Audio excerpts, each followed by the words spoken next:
یہ تھے حضرت علامہ عبدالرحمن عابد صاحب جو انتہائی خوبصورت انداز میں عظمت سیدنا حضرت بکر صدیق رضی اللہ تعالی عنہ کے حوالے سے گفتگو فرما رہے تھے۔ تو اب چونکہ ہمارے پاس 4 علماء کرام تشریف فرما ہیں، ویسے تو اسٹیج پر سارے ہی علماء کرام تشریف فرما ہیں، تو خطابات 4 علماء کے ہیں۔ تو قبلہ استاذ محترم جامع المعقول والمنقول حضرت علامہ بشیر الفردوسی صاحب حافظہ اللہ تعالی، آپ کا خطاب ہم نے آخر میں رکھا تھا، لیکن قبلہ استاذ صاحب کے والد محترم رحمۃ اللہ تعالی علیہ آپ کا کل انتقال ہو گیا، اور کل 1 بجے آپ کا جنازہ تھا، تو کل صبح ان کی گلخانی کا پروگرام۔ تو ایک تو آپ سارے حضرات دعا فرما دیں، پھر اس کے بعد قبلہ استاذ صاحب کی چونکہ مصروفیات ہیں کل کی سارے انتظامات وغیرہ کرنے ہیں، تو اس لیے قبلہ استاذ صاحب کا پہلے جو ہے خطاب ہوگا۔ الحمد شریف 3 بار کوشش پڑھ کے دعا فرما۔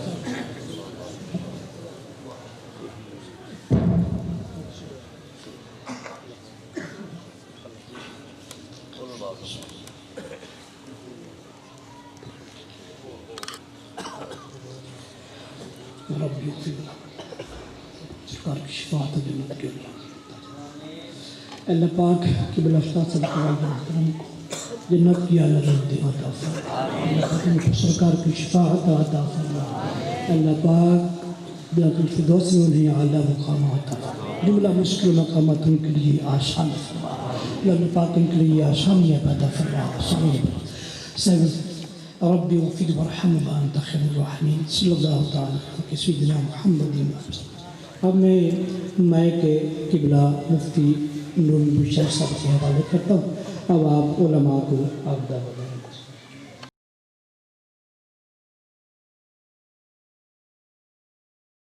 حضرات محترم، اس طرح کے اشتہار کا عنوان ہے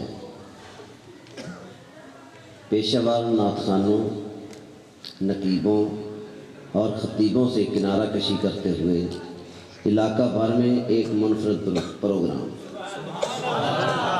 یہ عنوان ہے اور موضوع ہے محفل میلاد مصطفیٰ و عظمت صحابہ و اہل بیت۔ تو پیشہ ورانہ نقابت نہیں ہے، بلکہ جس طرح کے محترم برادر مکرم جناب حضرت علامہ مفتی عامر شیر نظامی صاحب زیدہ مجدہ نے ارشاد فرمایا کہ قبلہ جامع المعقول والمنقول استاد العلماء استاد المدرسین حضرت علامہ مولانا مفتی بشیر احمد فردوسی صاحب، ان کا خطاب ہوگا، تو میں بلا تاخیر انہیں دعوت خطاب دیتا ہوں، وہ مائک پر تشریف لائیں، ان کی آمد سے پہلے بلند آواز سے نعرہ لگائیے، نعرہ تکبیر۔ یہ کوئی نعرے کا جواب نہیں ہے، ذرا محبت کے ساتھ ہم ایک اللہ کو ماننے والے ہیں، ایک ہاتھ بلند کر نعرہ تکبیر کا جواب دیں، نعرہ تکبیر، نعرہ رسالت۔ اب دونوں ہاتھوں کو بلند کرنا، نعرہ رسالت، نعرہ رسالت۔ قبلہ حضرت علامہ مولانا بشیر احمد فردوسی صاحب زندہ باد۔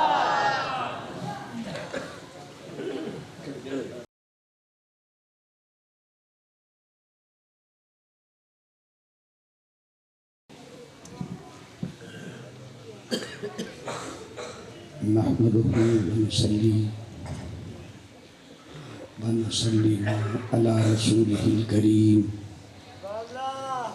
أما بعد، فأعوذ بالله من الشيطان الرجيم، بسم الله الرحمن الرحيم،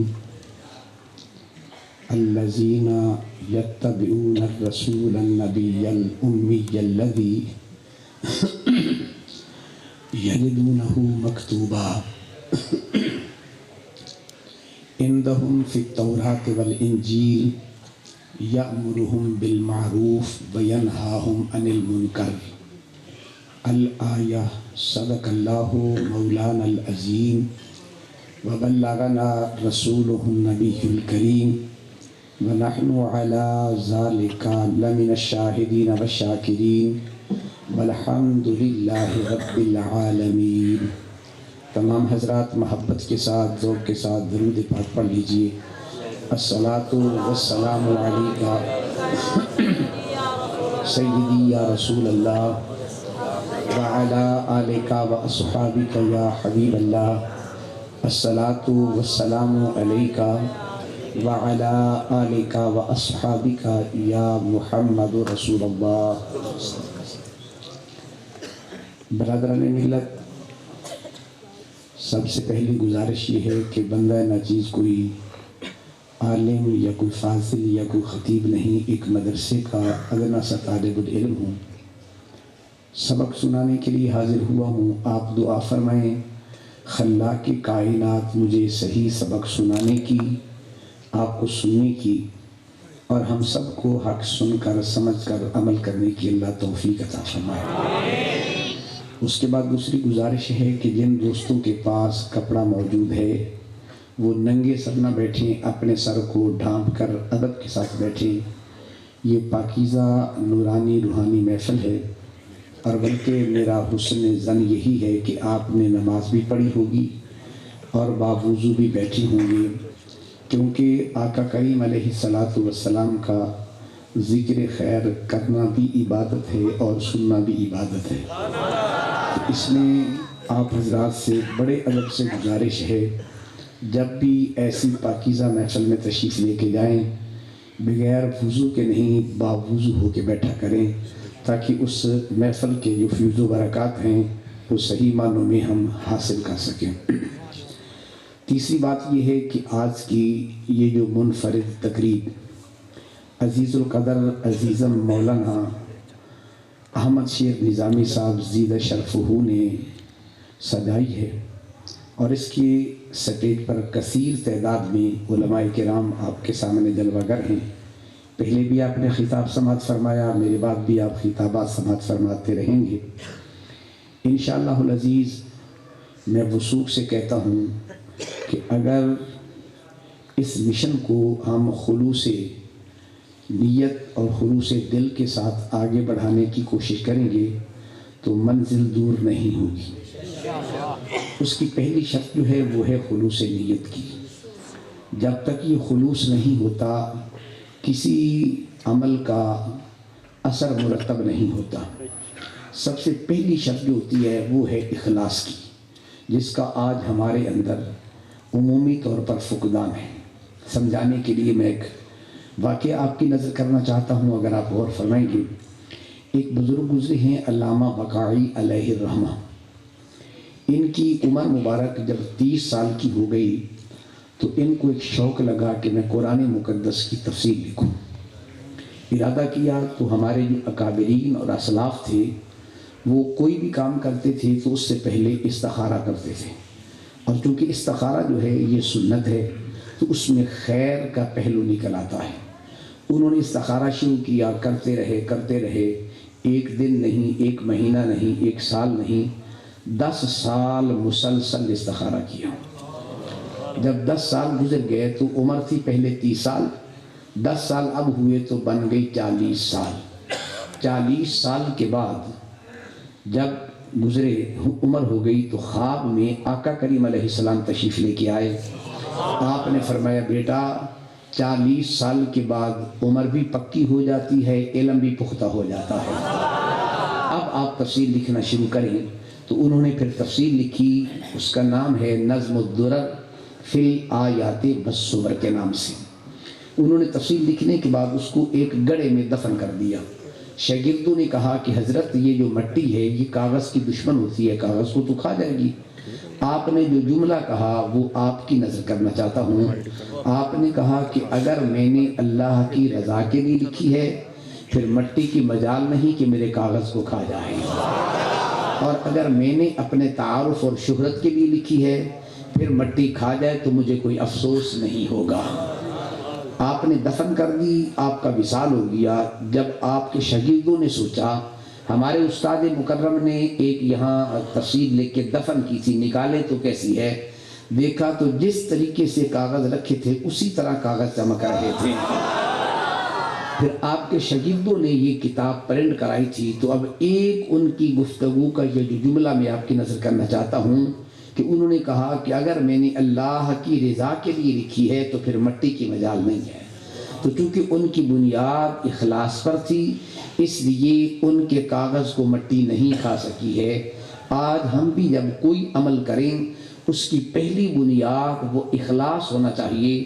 جب تک اخلاص نہیں ہوگا ہمارے کسی عمل کا اثر مرتب نہیں ہوگا۔ اس اعتبار سے جو عنوان مجھے ارشاد فرمایا گیا، جس آیت کو اپنی گفتگو کا عنوان بنایا، اس میں اللہ کریم نے آقا کریم علیہ السلام کی ایک وصف بیان فرمائی، یأمرہم بالمعروف وینہاہم عن المنکر۔ میرے حبیب لبیب علیہ السلام کا امتیازی شان یہ ہے، آپ نیکی کا حکم کرتے ہیں اور برائی سے منع کرتے ہیں۔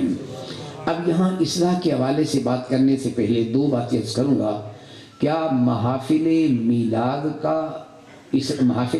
کی اصلاح کرنی چاہیے، یا سب سے پہلے جو محافل میلاد کرانے والے ہیں ان کی اصلاح کرنی چاہیے، یا تیسرے نمبر پر جو مجھ جیسا طالب علم کھڑا ہو کے آپ کی اصلاح کرے، تو میری تو پہلے اپنی اصلاح ہونی ہے، میں آپ کی اصلاح کیسے کر سکتا ہوں؟ تو جب تک میری اپنی اصلاح نہیں ہوگی تو میں کسی کی تو اصلاح نہیں کر سکتا۔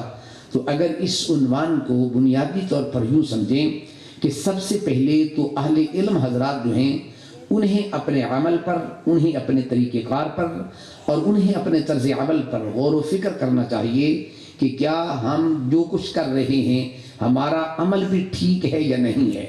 اب دوسرے پہ تنقید کر لینا یہ سب سے آسان ترین کام ہے، کسی کی کام کو برا کہنا یہ سب سے آسان ترین کام ہے، کسی پہ فتویٰ لگا دینا یہ بڑا آسان سا کام ہے، کوئی مشکل نہیں ہے۔ تنقید سب سے آسان کام ہے، تعمیر سب سے مشکل کام ہے۔ تو آئیے، تنقید بھی دو پہلو رکھتی ہے۔ ایک پہلو یہ ہوتا ہے کہ تنقید برائے تنقید ہوتی ہے، اور ایک تنقید برائے اصلاح ہوتی ہے۔ اگر تنقید برائے تنقید ہے تو اس تنقید کا کوئی فائدہ نہیں ہے۔ اگر تنقید برائے اصلاح ہو تو اس کو کیسے حل کرنا چاہیے؟ بڑی محبت بھری بات ایک میں نے پڑھی تھی کہ امام شافعی علیہ الرحمہ آپ تشریف فرما تھے، تو وہاں ایک آدمی بیٹھا تھا، اس نے کوئی غلط کام کیا، دوسرے نے فوراً کہا خبردار یہ آپ نے کام ایسے کیا، ایسے نہیں، ایسے ہونا چاہیے۔ تو امام شافعی علیہ الرحمہ نے ان کو علیحدہ کر کے کہا بھائی یہ سمجھانے کا کون سا طریقہ ہے؟ آپ نے لوگوں کے سامنے ان کو نصیحت کرنی شروع کر دی ہے، تو یہ نصیحت نہیں، یہ تو فضیلت ہے، ایسے یہ تیری بات نہیں مانے گا۔ سمجھانے کا طریقہ یہ تھا کہ تو علیحدہ ہو کے اس کو سمجھاتا، پھر دیکھتا یہ تیری بات مانتا ہے کہ نہیں مانتا ہے۔ تو اسی طریقے سے صحابہ کرام علیہم الرضوان کے معمولات کو پڑھ کے دیکھ لیجئے۔ آقا کریم علیہ السلام کے غلام ارشاد فرماتے ہیں جب ہم میں سے کوئی غلط کام کرتا تھا، آقا کریم علیہ السلام کا طریقہ کار کیا ہوتا تھا؟ آپ ممبر پہ کھڑے ہو کے خطاب ارشاد فرماتے تو کسی کا نام لے کے آپ تنقید نہیں فرماتے تھے، بلکہ آپ کیا کہتے تھے؟ ہمیں کیا ہو گیا ہے، ہم ایسے کر لیتے ہیں، ہمیں کیا ہو گیا، ہم یوں کرتے ہیں۔ جب یہ لفظ بولتے تو ہر صحابی کے رونگٹے کھڑے ہو جاتے، ہر صحابی یہی سمجھتا کہ شاید آقا کریم یہ مجھے ہی ارشاد فرما رہے ہیں۔ تو اب آئیے اصل میں اصلاح کا طریقہ کار کیا ہونا چاہیے، اس پہ اگر ایک اور مثال عرض کر دوں تو بات بڑی آسانی سے سمجھ آئے گی۔ حضرت سیدنا امام حسن مجتبی رضی اللہ تعالی عنہ، آپ ایک مرتبہ دیکھا ایک بزرگ وضو کر رہا تھا، اس کا وضو ٹھیک نہیں تھا۔ اب کیونکہ وہ بزرگ تھا، یہ بچے تھے، تو کہا ان کا وضو ٹھیک کرانا ہے۔ تو آپ نے پتہ کیا کہا؟ یہ نہیں کہا بابا تیری عمر 50 سال ہو گئے، تینوں وضو دا ڈھنگ ہی نہیں ہوندا، اتنے سال گزر کے کلمہ پڑھیا تینوں ہجے وضو دا طریقہ بھی نہیں ہوندا۔ نہیں، یہ نہیں کہا۔ کیا کہا؟ بابا جی میں وضو کرنا چاہتا ہوں تو میرے وضو میں کچھ غلطی ہیں، میں آپ کے سامنے وضو کرتا ہوں، ذرا میرے وضو کی اصلاح کر دیجئے۔ جب آپ نے وضو کیا تو امام حسن کے وضو میں غلطی کا کیا تصور ہے؟ جس کی پرورش بی بی فاطمہ الزہرا کی گود میں ہوئی ہو، جس کی تربیت مولا کائنات نے کی ہو، جس کو گھٹی آمنہ کے لال نے دی ہو، اس کے وضو میں غلطی کیسے آ سکتی ہے؟ آئیے یہ میرا جو جملہ ہے اس پہ اگر میں ایک بات اشارتاً کر دوں، اس خاندان میں تو خطا کا تصور ہی نہیں کہ تربیت میرے مصطفیٰ نے کی ہے نا۔ عزیزان گرامی آئیے میں عرض کرنا چاہوں گا، ذرا سوچئے امام حسن مجتبیٰ نے کیا کہا، میں وضو کرنا چاہتا ہوں ذرا تھوڑی سی اصلاح کر دیجئے۔ وضو مکمل کیا، غلطی کوئی نہیں تھی، بابا بھی بڑا دانا تھا، کہنے لگا بیٹا لگتا ہے غلطی تیرے وضو میں نہیں، غلطی تو میرے وضو کے اندر ہے۔ اب آپ اندازہ کریں یہ اصلاح کا کیا انداز ہے، یہ اصلاح کا طریقہ کیا ہے۔ کاش کہ ہم وارثان محراب و منبر اس اسلوب کو، اس انداز کو اگر اپنا لیں تو میرا خیال یہ ہے کہ صرف انداز اپنانے سے ہی، طریقہ بدلنے سے ہی بہت ساری اصلاح ہو جاتی ہے۔ ہماری گفتگو میں وہ پیار، وہ محبت، وہ چاچنی نہیں ہوتی جو ایک مبلغ کی زبان میں ہونی چاہیے، کیونکہ آپ نے دیکھا ہوگا الفاظ کا اثر دل پہ بڑا ہوتا ہے۔ مولا کائنات کا فرمان نشان ہے نا، جراحت الکلام اشد من جرح السہام، فرمائے زبان کا زخم نہیں مٹتا تلوار کا مٹ جاتا ہے۔ تو اب آئیے سمجھانے کا بھی، اصلاح کرنے کا بھی ایک ہم طریقہ سیکھ لیں تو میرا خیال یہ ہے بہت سارے مسائل عام طور پر جب ہم لفظ بولتے ہیں نا، ایک آدمی کی میں گفتگو سن رہا تھا تو بڑی اس نے پیاری بات کی، اس نے کہا ایک ہوتا ہے لہجے کا کھردرا پن، یعنی لہجے میں تلخی سختی آ جاتی ہے جس سے بات کا عنوان بدل جاتا ہے۔ تو انہوں نے ایک جملہ کہا اور بڑا خوبصورت کہا، کہنے لگے ذرا سنیے، ایک آدمی کسی کو کہتا ہے، تقریر کر رہا ہے، گفتگو کر رہا ہے، بیان کر رہا ہے، خطاب کر رہا ہے، کہتا ہے جی تسی میری گل سمجھے ہی نہیں، آپ میری بات نہیں سمجھے، ایک یہ جملہ ہے۔ اور پھر اسی کو بدل کے کہتا ہے جناب میں آپ کو بات سمجھا نہیں سکا۔ تو فرماتے ہیں ذرا دونوں کے درمیان میں فرق رکھیے کہ جب وہ کہتا ہے کہ تم میری بات سمجھے نہیں تو آگے والے کیا سمجھیں گے، یار یہ ہمیں جائز سمجھتا ہے، اجڑ سمجھتا ہے کہ ہم اس کی بات ہی نہیں سمجھ سکے۔ اور اگر وہ یہ کہتا ہے کہ میں بات آپ کو سمجھا نہیں سکا تو بات پھر بھی وہی ہے، اسے سمجھ بات نہیں آئی ہے، دونوں صورتوں میں نہیں آئی، لیکن پہلی بار نسبت ان کی طرف ہے اور دوسری بار اپنی طرف کی ہے، تو لہجے کے بدلنے سے بھی کلام کی تاثیر بدل جایا کرتی ہے۔ اس لیے بسا اوقات ایسا ہوتا ہے ہم لہجے کا بھی خیال نہیں کرتے، الفاظ کی تاثیر اور انسان کے اعضاء کی حرکات و سکنات یہ انسان کے دل کی دنیا کو بدل دیا کرتی ہے۔ تو آئیے ہم اصلاح کرنے سے پہلے خود اپنے بارے میں سوچئے کہ ہمارے اصلاح کا اسلوب ٹھیک ہے، طریقہ کار ٹھیک ہے یا نہیں ہے۔ پھر جب ہم محفل کا اہتمام کرتے ہیں اس میں بشمول خود میں بھی اور آپ بھی اور عوام الناس کو بھی دعوت دینا چاہتا ہوں، ایک فکر پہ غور کیجئے۔ میں جب بورے والا میں تھا تو ڈلن بنگلے میں ایک اجلاس ہوا علماء کا، تو مجھ طالب علم کو بھی بلا لیا، تو یہی سوال تھا کہ آج جس خطیب کو بلاتے ہیں وہ پیسے اتنے لیتا ہے، وہ یہ کرتا ہے وہ کرتا ہے۔ میں نے مزاح ایک جملہ کہہ دیا، میں نے کہا جتنے آپ کہہ رہے ہیں نا اس کو تو اسے ڈبل لے لینے چاہیے تھے، اگر 20 کہتا ہے تو 40 لینے چاہیے۔ وہ مجھے دیکھ کے کہنے لگا اچھا فردوس صاحب آپ بھی یہ بات کہہ رہے ہیں؟ میں نے کہا جی بالکل کہہ رہا ہوں۔ کہنے لگا وہ کیسے؟ میں نے کہا مجھے آپ بتائیے، جب آپ جلسہ کرنا چاہتے ہیں، کوئی پروگرام کرانا چاہتے ہیں، سب سے پہلے آپ کے ذہن میں کیا تخیل ہے، کیا تصور ہے؟ یہی تصور ہے نا جی کیڑا خطیب بلاوی جی جناب بندے بابا اکٹھے ہو جاتے ہیں، یہی تصور ہوگا کہ کون ہے؟ میں نے کہا آپ کا بیڑا غرق تو یہی ہو گیا۔ اس کا مطلب یہ نکلا آپ بندے اکٹھا کرنا چاہتے ہیں، مجمع لگانا چاہتے ہیں، دین نہیں پہنچانا چاہتے ہیں۔ تو جب مجمع لگانا چاہتے ہیں تو مجمع لگانے والا تو پیسے مانگے گا بھائی، یہ کون سی بات تم کر رہے ہیں؟ میں نے کہا سب سے پہلے میں نے کہا اگر بندے اکٹھے کرنے آتا ہوں عیسیٰ خیلوی کو بلا لو بندے آ جائیں گے، یہ کون سا اسلوب ہے؟ میں نے کہا سب سے پہلے میں نے کہا جب تم یہ کہتے ہو کون سا خطیب بلائیں جس سے مجمع زیادہ ہو جائے، بندے اکٹھے ہو جائیں، جب تمہاری نیت دین کی ہے ہی نہیں ہے، اصلاح کی ہے ہی نہیں ہے، تبلیغ کی ہے ہی نہیں ہے، ان کو پتہ ہے یہ کاروباری لوگ ہیں، ہمارے نام پہ چندہ اکٹھا کریں گے، آدھا آپ کھائے دیں گے آدھا ہمیں دیں گے، تو وہ آپ سے مطالبہ کرتے ہیں۔ میں نے کہا تم دین کی اصلاح کی تبلیغ کی نیت کرو، یہ نہ دیکھو بندہ 100 آتا ہے یا 10 آتے ہیں، 10 آ جائیں، ایک کی بھی اصلاح ہو جائے تو تمہارا مقصد پورا ہو جائے گا۔ آج بندے سینکڑوں کی تعداد میں آتے ہیں، اصلاح ایک کی بھی نہیں ہوتی ہے۔ اس لیے ہمارا مقصود آج تقریر ہے، تبلیغ نہیں ہے۔ جب ہم تقریر کی نیت سے جائیں گے تو تقریر اس وقت تجارت کا نام بن گیا ہے، تقریر کے لیے نہیں تبلیغ کے لیے جائیں، پھر دیکھیں آیا دین کے اندر برکتیں آتی ہیں کہ نہیں آتی ہیں۔ اس لیے سب سے پہلے ہمیں چاہیے ہم اپنی اصلاح کرنے کی کوشش کریں کہ آیا ہم نے کیا کرنا ہے، اس کا انداز کیا ہونا چاہیے۔ سب سے اس لیے میرے پہلے نمبر پہ کہا سب سے پہلے نمبر پر جو نیت اخلاص والی یہ ہونی چاہیے۔ یہ بڑے بڑے علماء تشریف فرمائیں، ان سے پوچھیے سیاستہ کی جتنی کتابیں اکثر محدثین سب سے پہلے کون سی حدیث لاتے ہیں؟ انما الاعمال بالنیات، سب سے پہلے اکثر محدثین یہی حدیث لاتے ہیں، بھئی نیت ٹھیک کر لو، نیت ٹھیک کر لو، کیونکہ عمل ایک ہوتا ہے لیکن اس کا رزلٹ مختلف کیوں آ جاتا ہے۔ اس حدیث کا پس منظر علماء تو جانتے، صرف آپ کو مسئلہ سمجھانے کے لیے عرض کرنا چاہتا ہوں کہ ایک آدمی تھا، اس نے ایک عورت کو دیکھا، اس کا نام تھا ام کیس، عورت خوبصورت حسین و جمیل ہے. اس نے کہا کہ میں آپ کے ساتھ شادی کرنا چاہتا ہوں، نکاح کرنا چاہتا ہوں. اس نے کہا ایسے نہیں، تم ہجرت کرو، میں وہاں جا کے آپ کے ساتھ نکاح کر لوں. اب اس آدمی نے اس عورت کے نکاح کے گھر سے کیا کی؟ ہجرت کر دی. اب جو مکہ سے مدینہ طیبہ کی طرف سفر دیگر صحابہ کر رہے تھے، یہ بھی وہی سفر کر رہا تھا. جو مسائب اور مشکلات ان کے لیے تھی، وہی مسائب اور مشکلات ان کے لیے بھی تھی. اب یہ جا رہا ہے، آگے گئے تو جا کے نکاح کیا تو صحابہ کرام نے میرے محبوب کی بارگاہ میں عرض کیا، اس آدمی نے ام کیس سے نکاح کرنے کے لیے ہجرت کی ہے، دین کے لیے نہیں کی ہے. اس وقت میرے اور آپ کے پیارے آقا نے کیا ارشاد فرمایا؟ انما الاعمال بالنیات وانما لامرئ ما نوى فمن كانت هجرته الى الله ورسوله فمن كانت هجرتها الى دنیا او يصيبها او يتزوج او كما قال. فرمایا کہ تمہیں معلوم ہے کہ جس بندے نے اللہ اور اس کے رسول کے لیے ہجرت کی ہے، اللہ اور اس کا رسول تو اسے اجر عطا فرما دے گا. جس نے نکاح کے لیے یا حصول دنیا کے لیے ہجرت کی ہے، اسے عورت تو مل جائے گی لیکن اسے ثواب کبھی نہیں ملے گا. اب دیکھیے عمل دونوں کا ایک ہے، مشقت دونوں نے برداشت کی ہے، لیکن اس کی نیت میں اور اس کی نیت میں زمین آسمان کا فرق تھا. اس لیے آقا کریم علیہ السلام نے فرمایا اسے عورت تو مل گئی ہے لیکن ثواب نہیں ملے گا. ہم جلسہ کر لیں، محفل میلاد کا اہتمام کر لیں، لنگر اکٹھا کر کے تقسیم کر لیں، دیکھنا یہ کہ ہماری نیت کیا ہے. اگر ہماری نیت ٹھیک نہیں ہے، جتنا مرضی کوشش کر لیں اس کا کوئی اجر ملنے والا ہی نہیں. مشکات میں حدیث پاک موجود ہے، غالباً حضرت اعلیٰ رضی اللہ تعالیٰ عنہ سے آپ جہاد پہ جانے لگے، بوڑھے تھے. فرماتا ہے شیخ کبیر، میں بوڑھا آدمی تھا تو میں نے ایک بندے کو کہا یار میرے ساتھ چلے، جہاد میں بھی آپ نے ہیلپ کرنی ہے، میرے ساتھ کام کرنا ہے. اور شارع نے لکھا ہے کہ اس کے ساتھ گھوڑا تھا، کہا تم نے اس کے لیے چارہ لانا ہے، یہ کام کرنا ہے. اس نے کہا میں ایسے تو نہیں جاتا، میں تو پیسے لوں گا. کہا کتنے لوگ ہیں؟ اس نے کہا میں 4 دینار لوں گا. کتنے؟ 4 دن. اس نے کہا جی ٹھیک ہے لے لینا. اب جب جہاد پہ گئے تو انہوں نے 4 دینار دیے. اللہ کریم نے مسلمانوں کو فتح عطا فرما دی. جب واپس پلٹ کے آئے، مال غنیمت تقسیم ہونے لگا تو میرے آقا کریم کی بارگاہ میں حضرت یہ عرض کرتے ہیں یا رسول اللہ علیہ السلام، یہ بھی میرے ساتھ جہاد پہ گیا تھا، اس کو بھی مال غنیمت ملنا چاہیے. میرے محبوب نے پوچھا یہ کیوں گیا تھا، کس مقصد کے لیے؟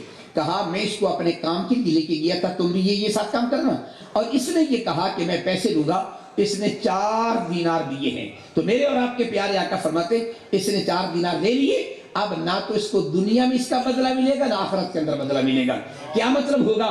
یعنی یہ 4 دینار لے لیے، دنیا میں مسئلے کا مطلب یعنی مال غنیمت بھی نہیں ملے گا، آخرت میں اگر کا مطلب اس کو ثواب بھی نہیں ملے گا.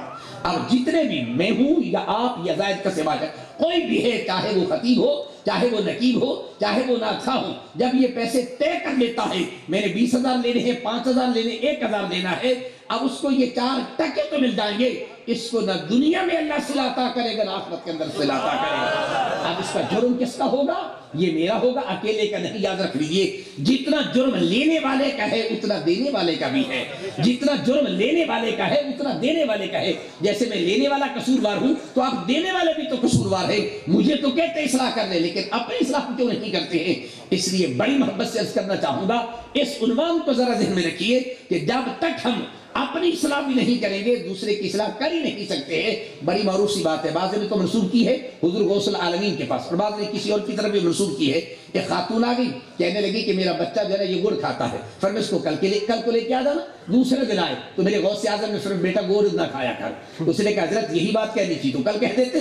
فرمایا کل میں نے کھایا تھا، اسے کیسے کہتا مت کھاؤ. تو اس لیے اس کو سمجھانے سے پہلے عمل کرنا ضروری ہے. جب تک عمل نہیں ہوگا اس نصیحت کا اثر بھی نہیں ہوا کرتا ہے. اس لیے بڑی محبت سے عرض کرنا چاہوں گا، سب سے پہلے جو وارثان محراب و منبر ہیں ہمیں چاہیے. آج ہمارے ہاں دلائل بودھی قسم کے ہوتے ہیں، بوگس قسم کے دلائل ہوتے ہیں، جعلی اور منگت تعویلات ہوتی ہے، ان کا حقیقت کے ساتھ کوئی تعلق نہیں ہوتا. لیکن ہمارے خطباء ہوں یا کوئی، ان کو ایک بات کا ضرور علم ہے، ہمارے سامنے بیٹھنے والی عوام جاہل ہے، ان پڑھ ہے، جیسے مرضی دلائل دے دیں یہ تو سبحان اللہ ہی سبحان اللہ کہتے رہتے ہیں. تو اور اکثر میں نے دیکھا ہے باتیں غلط ہوتی ہیں، کوئی کہتا ہے فلانا بندہ مر گیا، کہتا ہے سبحان اللہ. ایک جگہ پہ میں حاضر تھا تو ہمارے بڑے سے خطیب ہے تو اتفاق ایسے اس وقت قبلہ ڈاکٹر سرفراز رحیمی صاحب رحمہ اللہ حیات تھے. ہم اس وقت وہاں بیٹھے تھے کمرے میں تو ساتھ بیان آ رہا تھا تو وہ بزرگ فرمانے لگے کہ یہاں جب بزرگوں کا وصال ہوا، حضور غزالی زمان رحمۃ اللہ علیہ یہاں بیٹھے تھے، انہوں نے قبلہ کہا آج ایک علم کا چراغ بجھ گیا. کہو نا سبحان اللہ. اب مجھے ڈاکٹر صاحب کہنے لگے اس اللہ کے بندے کو یہ بھی پتہ نہیں ہے یہاں سبحان اللہ کہنا بھی ہے کہ نہیں کہنا ہے.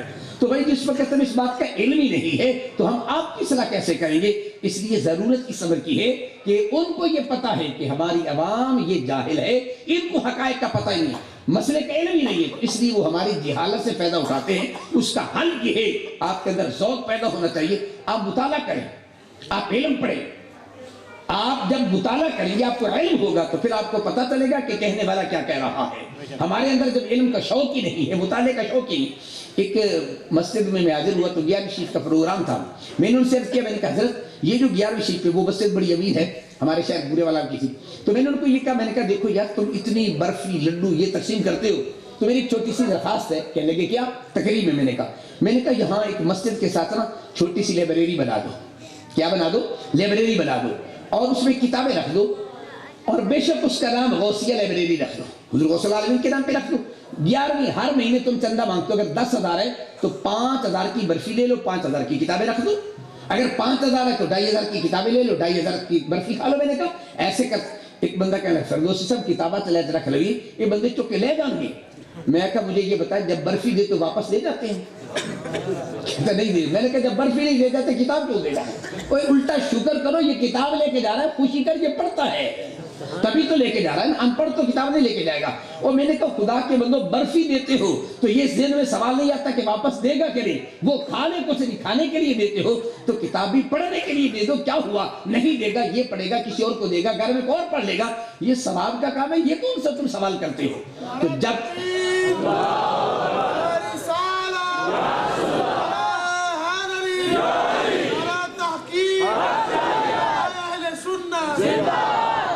اب آئیے دوسرا پہلو عرض کرنا چاہوں گا. اس کا مطلب یہ ہے کہ ہمارے اندر جب علم آئے گا، شعور آئے گا، آج کیونکہ سٹیج سے، محراب و منبر سے جو ہم گفتگو سنتے ہیں وہ اس معیار کی نہیں ہوتی، ہم اسے ذہن میں محفوظ کر لیں. اتنی فرسودہ روایات بیان کی جاتی ہے اور بڑی بڑی مطلب پڑھی لکھی محفل کے اندر. سمجھانے کے لیے میں ایک دو مثالیں دینا چاہتا ہوں، بات ذہن میں آ گئی. ایک مرتبہ کسی بڑے شہر میں حاضر ہوا تو وہاں تقریب تھی، دورہ تفسیر قرآن کا افتتاح تھا، کافی دیر کی بات ہے.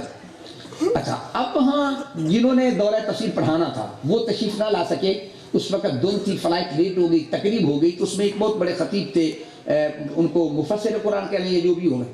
اب انہوں نے تقریر میں بڑے دھڑلے سے ایک واقعہ بیان کیا جی محمود غزنوی اور کیا نام ہے سبکتگی، یہ دونوں مدینہ شریف میں جا رہے تھے. بڑی معروف کتاب ہمارے علماء نے پڑھی ہوئی اکثر، بعض جگہ پر نام مختلف، ایک جگہ پہ مصر کے بادشاہ کا نام لکھا ہے، ایک جگہ پہ سبکتگین کا نام لکھا ہے، نام الگ لکھے، واقعہ سب نے بیان کیے.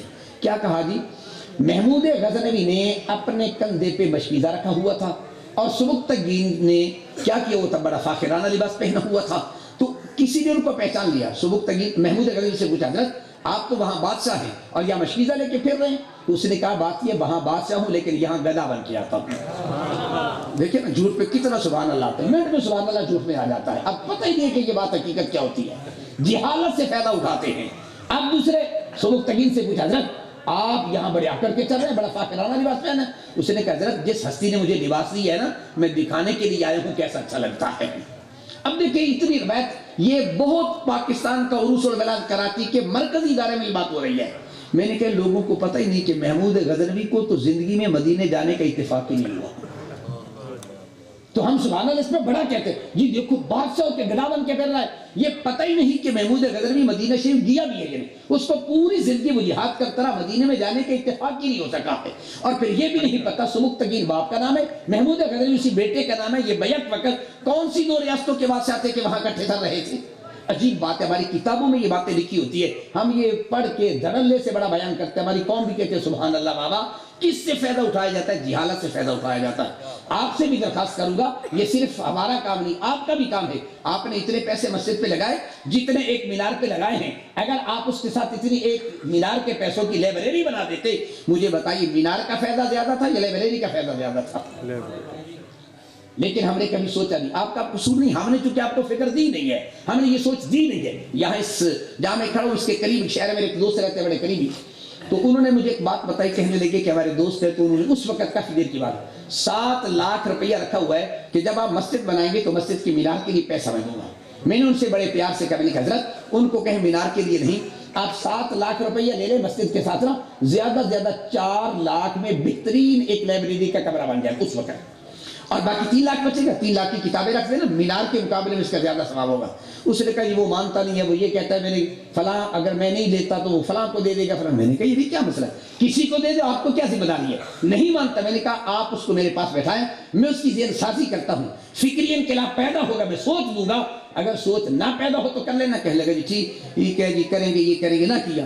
اتفاق ایسا ہوا جب اس مینارے کی بنیاد رکھی تو بنیاد میں 1 لاکھ روپیہ خرچوں بھی شروع نہیں ہوا، صرف بنیاد رکھی۔ اتفاق ایسا ہوا، پتہ نہیں نیچے سے کوئی سلام آیا کیا، وہ جو مینارے کی بنیاد تھی وہ بیٹھ گئے۔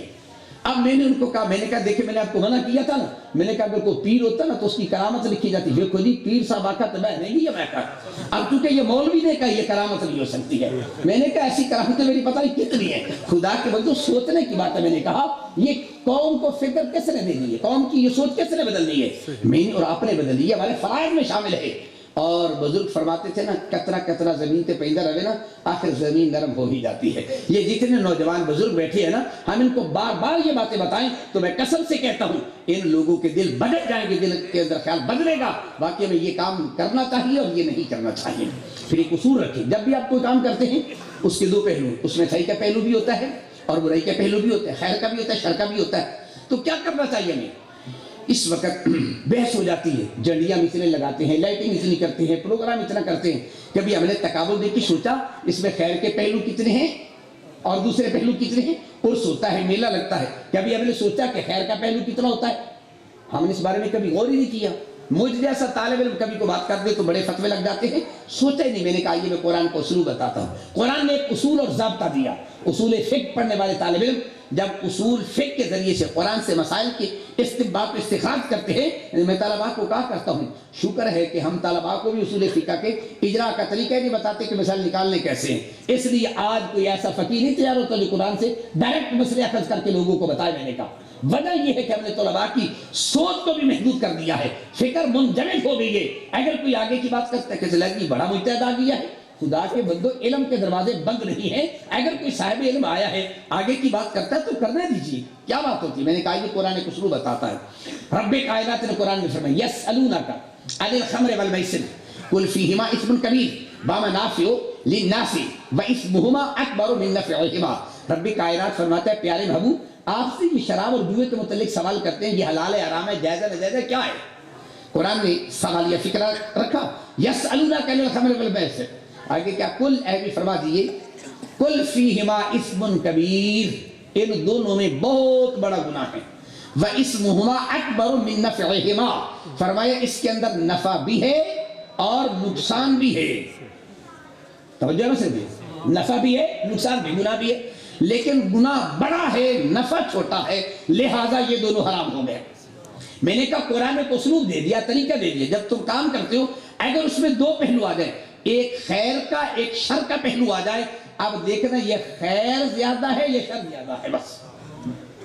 تو قرآن نے کیا کہا اسمہما اکبر من نفعہما، فرمایا جس کے اندر گناہ زیادہ ہو نفع کم ہو اس کو چھوڑ دیا جائے، اور اگر نفع زیادہ ہو گناہ کم ہو تو پھر اس کو اپنانے کی کچھ گنجائش نہیں کر سکتی۔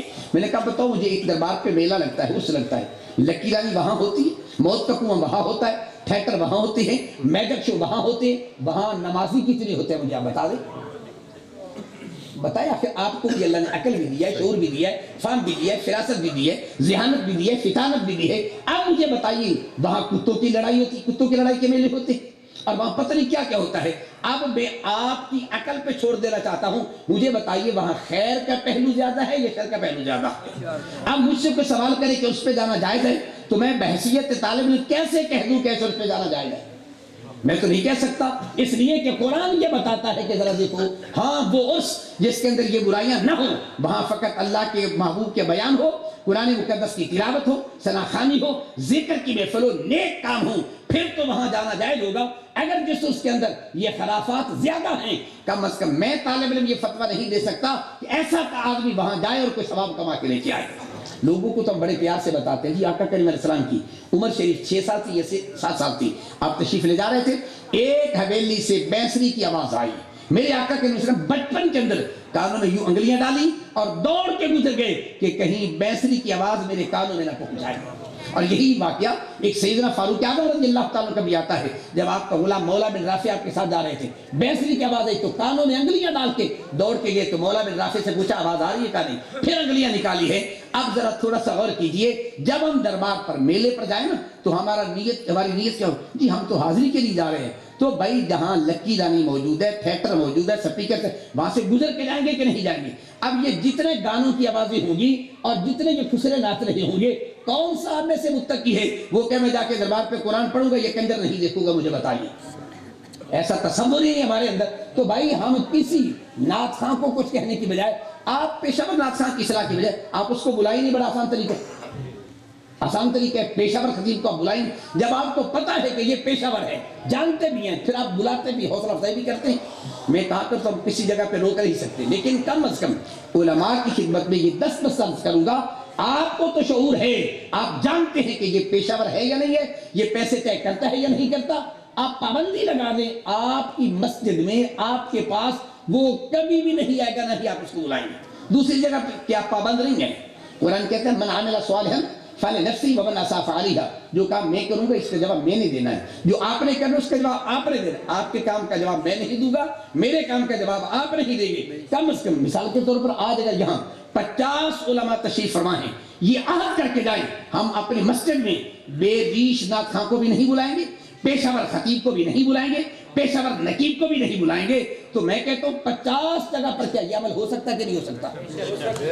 یہ ہم آغاز کریں گے، پھر آپ ہم کو دے کے یہی کام کریں گے، کم از کم یہ یاد کر لیں۔ اللہ پاک کی توفیق کے خاص سے کہتا ہوں، میں بورے والا میں تھا، بڑے بڑے پروگرام ہوئے، دوستوں نے کہا کہ بلا حضور کی سے ریاشہ صاحب کو ہم نے بلایا، ایک دوست مجھے کہنے لگا وہ پاک پتن کا راز کا پورا خرچہ میں کرتا ہوں، بس آپ اس کو اتنا ٹائم دے دیجیے۔ میں نے کہا آپ اس کا خرچہ کہتے ہیں، پورے جلسے کے لیے میں تب بھی نہیں بلانا چاہتا، میں نے کہا انہیں قرآن تفسیر سنانا چاہتے ہیں، گانے نہیں سنانا چاہتے۔ میں نے کہا آئیے میں آپ کو دعوت، حضور تاجر گولو سرکار رضی اللہ تعالیٰ کا منشیف ہے، ایک سناخا تھا، نعت بڑی اچھی پڑھتا تھا، آپ نے فرمایا کھڑے ہو کے نعت پڑھو، اس نے نعت پڑھی، 2 شعر یتیم، بڑے اچھے انداز میں پڑھے، آگے اس نے گانے کی لے لگا دی، آپ نے فوراً ہاتھ پکڑا بیٹھا دیا، فرمایا جب تک نعت پڑھ رہا تھا میں سن رہا تھا، اب گانے کی طرز میں سنتا ہی نہیں۔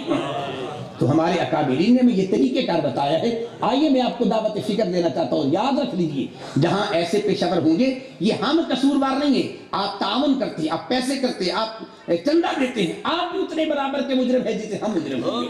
آپ کی بھی ذمہ داری، آپ اس کا احساس کریں۔ آپ گھر میں محافل میلاد بناتے ہیں، چک کے اندر نوجوانوں کی تنظیمیں بن جاتی ہیں، جنہوں نے نماز ہی کبھی نہیں پڑھی کہ ہم نے بہت بڑی میلاد شریف کی محفل کرا لی ہے، کیا میلاد شریف کی محفل کرانے سے جنت نصیب ہوتی ہے؟ جنت میرے آقا کریم کے فرامین پر عمل کرنے سے ہوتی ہے۔ اور یاد رکھ لیجئے، یہ اصول میں عرض کرنا چاہتا ہوں بحیثیت طالب علم، علماء سے معذرت سے اگر کوئی غلطی ہو تو اصلاح فرما دیں گے، ہر وہ عمل صحیح ہوگا جو میرے محبوب کریم علیہ السلام کے طریقے کے مطابق ہوگا، ہر وہ عمل صحیح ہوگا جو میرے آقا کریم علیہ السلام کے طریقے کے مطابق ہوگا، اور جو میرے محبوب کے طریقے کے خلاف ہوگا وہ کتنا ہی بظاہر اچھا کیوں نہ ہو وہ صحیح نہیں ہو سکتا۔ یہ قانون آپ اپنا لیجئے، ایک ہی قانون ہے جس پہ آپ عمل کریں، اس کو پڑھ کے پہچانیں آیا یہ عمل میرے محبوب کریم علیہ السلام کے طریقے کے مطابق ہے یا نہیں ہے۔ تو کوئی مسئلہ ہی ایسا نہیں ہے، کیوں آپ کے عمل کے مقابلے میں کسی کا عمل کوئی قابل قبول ہو ہی نہیں سکتا، اس کی کوئی صحیح ہونے کی گارنٹی نہیں ہے۔ حضرت فاروق اعظم رضی اللہ تعالیٰ کے شہزادے حضرت عبداللہ بن عمر رضی اللہ تعالیٰ عنہ، آپ کی ایک صحابی سے بحث ہوگی ایک مسئلے پر، کون سا مسئلہ تھا؟ اب اس کی تفصیل کر دیتا، اشارہ کر دیتا ہوں، دوسرا حج تمتع افضل ہے حج قران افضل، اس مسئلے پہ بحث ہو رہی تھی، تو دوسرے ساتھی نے سیدنا فاروق اعظم رضی اللہ تعالیٰ عنہ کا قول پیش کر دیا۔ حضرت عبداللہ بن عمر جلال میں آ گئے، فرمایا میں محبوب کا قول پیش کرتا ہوں تو میرے ابے کا نام لیتا ہے، حالانکہ فاروق اعظم کا فرمان بھی حضور کے خلاف تو نہیں ہوگا نا، کیونکہ بساؤ کا تعبیرات میں اختلاف ہو جاتا ہے۔ فرمایا میں محبوب کا قول پیش کرتا ہوں تو میرے ابے کا نام لیتا ہے، میرا ابا پہلے ہے یا آمنہ کا لال پہلے ہے؟ تو انہوں نے ہمیں سبق دے دیا، عمل وہ قابل قبول ہوگا جو میرے حبیب نبی علیہ السلام کے طریقے کے مطابق ہوگا۔ ایک اور بات آخر میں عرض کرنا چاہوں گا، آج جس چیز کے ہمیں سب سے زیادہ فکر ہے بحیثیت طالب علم میں سمجھتا ہوں وہ یہ ہے کہ آج ہمارے اہل علم حضرات کی، علماء کی آپس کے جو اختلافات ہیں، سب سے زیادہ نقصان اسلام کا اس سے ہو رہا ہے، سب سے زیادہ۔ میں اپنی غرض کر رہا ہوں، اپنی سوچ عرض کر رہا ہوں، اپنی فکر عرض کر رہا ہوں۔ اگر علماء کو اس اتفاق ہے سبحان اللہ، نہیں بھی ہے تو مجھے کوئی اعتراض نہیں ہے، لیکن جہاں تک میں نے نتیجہ نکالا ہے ہمارے اکابرین کے، ہمارے علماء کے آپس کے جو اختلافات، تو وارثان محراب و منبر سے بھی بڑے ادب سے عرض کروں گا کہ خیال کریں، ہم بھی اگر بات کریں، گفتگو کریں تو الفاظ کا انتخاب، الفاظ کا چناؤ، الفاظ کی سیٹنگ اتنی خوبصورت انداز میں ہو کہ نہ ماننے والا بھی بات ماننے پہ مجبور ہو جائے۔ آج کے ہمارے ہاں ایک بڑا فتویٰ چلتا ہے تکفیر کا، بڑی جلد بازی میں ایک دوسرے پر کبھی تفسیر کا فتویٰ لگا دیا، کبھی تدلیل کا لگا دیا، کبھی تکفیر کا لگا دیا۔ ہو سکتا ہے کہ جو بات آپ کر رہے ہیں، میں نے جو سمجھی ہے، میرا سمجھنا اسی سے غلط ہو سکتا ہے، جو میں نتیجہ نکال رہا ہوں یہ نتیجہ ہی نہ نکلتا ہو۔ اس پر قرآن و سنت میں بے شمار مثالیں موجود ہیں۔ میں ایک مثال دینا چاہتا ہوں تاکہ بات ذرا واضح کر سکوں۔ حضرت سیدنا فاروق اعظم رضی اللہ تعالیٰ کا زمانہ ہے، ایک بندے نے 2 جملے کہے، ویسے اور بھی جملے ہیں ساتھ ساتھ، بس مختصر کر کے بات سمجھانا چاہتا ہوں۔ کہا میں فتنے سے محبت کرتا ہوں، یہود و نصارہ کو ٹھیک کہتا ہوں۔ 2 جملے کہے، کیا؟ فتنے سے محبت کرتا ہوں اور یہود و نصارہ کو ٹھیک کہتا ہوں۔ فاروق اعظم جیسا عظیم انسان جسے مراد رسول کہتے ہیں، 12 سال تک فاروق اعظم میرے آقا کے پاس سورہ بقرہ کی تفسیر پڑھتے رہے ہیں۔ کہا یہ بندہ کافر ہو گیا، یہ واجب القتل ہے۔ فاروق اعظم کا فتویٰ آ گیا، مولا کائنات کو پتہ چلا، پیارے علی المرتضیٰ شیر خدا کرم اللہ وجہ کریم کو پتہ چلا۔ آپ نے کیا ارشاد فرمایا؟ آپ نے فرمایا پیارے عمر آپ کا فتویٰ ٹھیک نہیں ہے، یہ بندہ ٹھیک کہہ رہا ہے۔ تو حضور یہ کیسے؟ یہ کہتا ہے فتنے سے محبت کرتا ہوں، یہود و نصارہ کو ٹھیک کہتا ہوں۔ آپ نے فرمایا سنو، اس کا مطلب یہ ہے، جب اس نے کہا نا کہ میں فتنے سے محبت کرتا ہوں، اس کا مطلب یہ ہے اللہ قرآن پاک میں فرماتا ہے انما اموالکم و اولادکم فتنہ، تمہارا مال بھی فتنہ، تمہاری اولاد بھی فتنہ ہے۔ تو بتاؤ مال سے محبت کرتے ہو کہ نکاح کرتے ہیں؟ کہ اولاد سے محبت کرتے ہو کہ نکاح کرتے ہیں؟ تو پھر اس میں کون سی بری بات ہے؟ اس نے کہا میں فتنے سے محبت کرتا ہوں۔ فتنے کا مطلب کیا ہے؟ یعنی مال اور اولاد سے میں محبت کرتا ہوں، ٹھیک ہے؟ کہا یہ کہتا ہے یہود و نصارہ ٹھیک کہتے ہیں، آپ نے فرمایا یہ بھی ٹھیک ہے۔ قرآن کہتے ہیں وکالت الیہود لیست النصارى علی شیء، وکالت النصارى لیست الیہود علی شیء۔ کہا عیسائیوں نے یہودی غلط ہے، کہا یہ بات ٹھیک ہے۔ یہودیوں نے کہا عیسائی غلط ہے، کہا یہ بات بھی ٹھیک ہے۔ تو فاروق اعظم نے دعا مانگی، اے اللہ کبھی ایسا وقت نہ آئے میں فیصلہ کروں اور وہاں مولا علی موجود نہ ہو۔ میرے ملت کے بھائیوں نوجوانوں، اتنی بڑی عظیم شخصیت، آپ نے جو مفہوم سمجھا تھا، اب اس کا مطلب یہ نہیں وہ غلط ہے، بظاہر کلمات سے وہ مفہوم سمجھ آ رہا تھا، لیکن جتنی گہرائی میں نظر مولا کائنات کی پہنچی تھی کسی کی بھی نہیں پہنچی۔ تو اس لیے جب ہم یہ بات کرتے ہیں اس پر 1 مرتبہ نہیں 2 مرتبہ 1000 مرتبہ سوچ بچار کریں۔ اس لیے ہمارے اکابرین نے بڑے محتاط طریقے سے کہا اگر کسی کی کلام کے اندر 100 میں سے 99% کفر کا احتمال نکلتا ہے، 1 بھی احتمال ایمان کا بچتا ہو، تو پھر بھی فتویٰ کفر لگانے میں محتاط رہنا چاہیے۔ فتویٰ لگانے والے سے پہلے یہ سوچنا چاہیے کیا وہ فتویٰ لگانے کی پوزیشن میں بھی ہے یا نہیں، کیا وہ اس منصب کا اہل بھی ہے یا نہیں ہے۔ اکثر میں ایک بات کہا کرتا ہوں، اکثر ہوتا ہے نا ہمارے علماء کا یہ بدعت ہے لیکن یہ بدعت حسنہ ہے۔ میں کہتا ہوں یار مجھے یہ بتاؤ بدعت کو بدعت حسنہ کا درجہ دینا یا سیئہ کا درجہ دینا، ہر اعلیٰ تو جس کا نہیں چاہتا ہے فتویٰ لگا دے، اس کا کوئی معیار بھی ہے یا نہیں ہے؟ علماء بیٹھے، مجھے آج تک نہیں ملا کسی کتاب میں، ہو سکتا ہے کہیں موجود ہو۔ کون سا وہ شخص ہے جو اس بدعت کی تقسیم کر کے یہ فتویٰ صادر کرنے کی صلاحیت و لیاقت رکھتا ہو کہ اس کو بدعت حسنہ کہا جائے گا یا بدعت سیئہ کہا جائے گا؟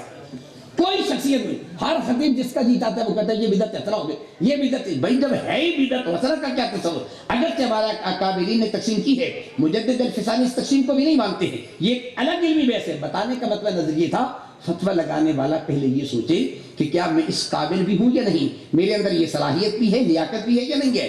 اس لیے اس قسم کی بات کرنے سے پہلے 100 بار نہیں 1000 بار سوچنا چاہیے۔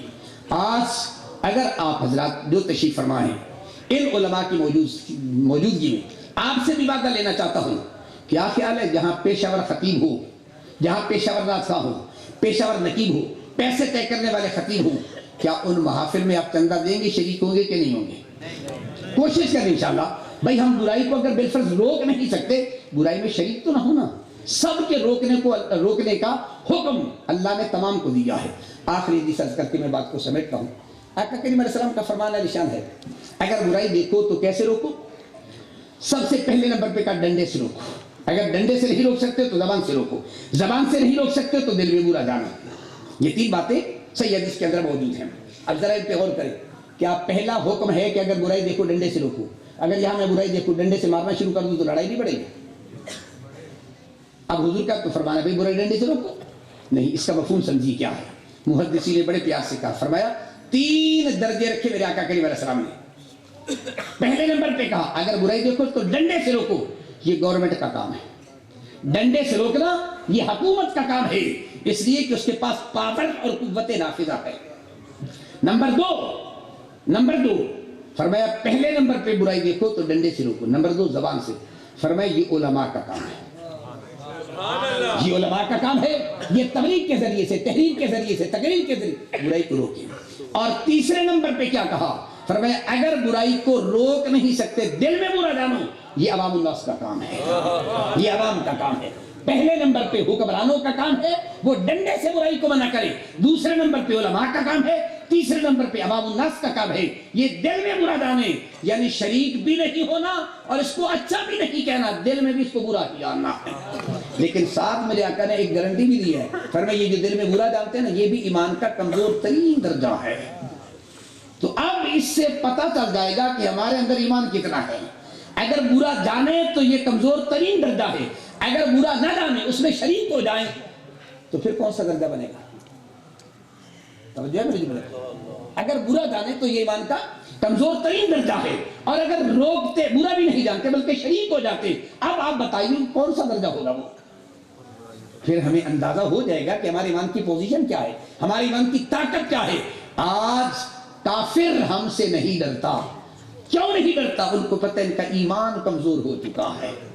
جب ایمان طاقتور تھا, ایمان پاورفل تھا, تو کفر کی کیا مجال ہے کہ میری آنکھ سے ہمیں دیکھ سکے. حضرت خالد بن ولید نے نہیں کہا تھا پیارے عمر کو 1 لاکھ کے مقابلے میں اکیلا خالد بن ولید کافی ہے؟ کیوں کہا؟ اس لیے کہ ایمان پاورفل تھا, طاقتور تھا. اس لیے انہیں کافروں سے ڈرنے کی ضرورت نہیں. جن کے دل میں اللہ کا خوف ہوتا ہے وہ بندوں کا خوف نہیں رکھتے.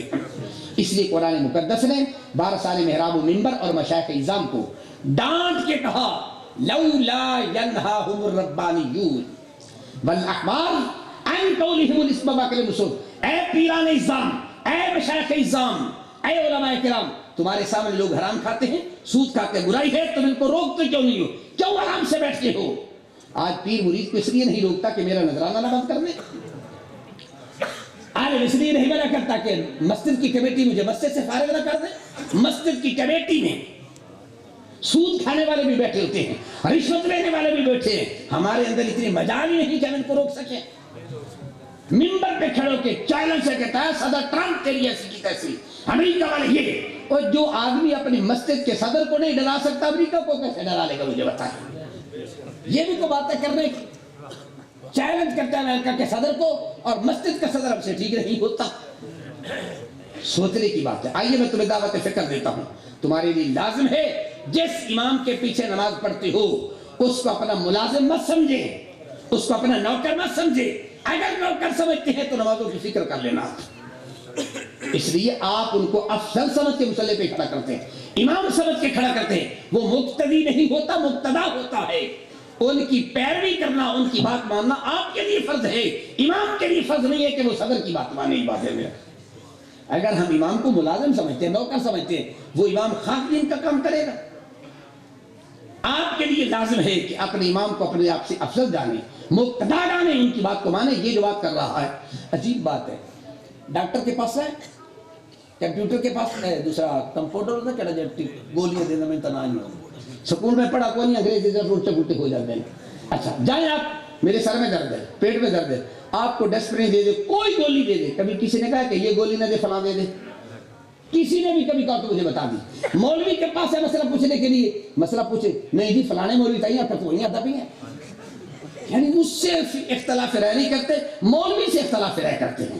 اکثر میں جاتا ہوں, ادھر میں بورے والا میں بھی اتفاق کو وہاں بھی بندہ ہے, سرگو صاحب کھلا جائے. میں کہا کہ مسئلہ دس سے میں کہا پاگل گھڑیری ہیں تو لمن آ گیا میرے کو. یہ کون سا طریقہ مسئلہ پوچھنے کا؟ میں نے یہ تو ریڑی والے کو کہا جاتا ہے بھائیا کھڑو جا, میں نے مالٹے دیتی ہے, گھڑیری دی تھی. میں نے کہا مسئلہ پوچھ رہے, مسجد میں آئے, مدرسے میں آئے, وہاں بیٹھ کے باوقار طریقے سے علماء. میں نے کہا ڈاکٹر جا رہا ہو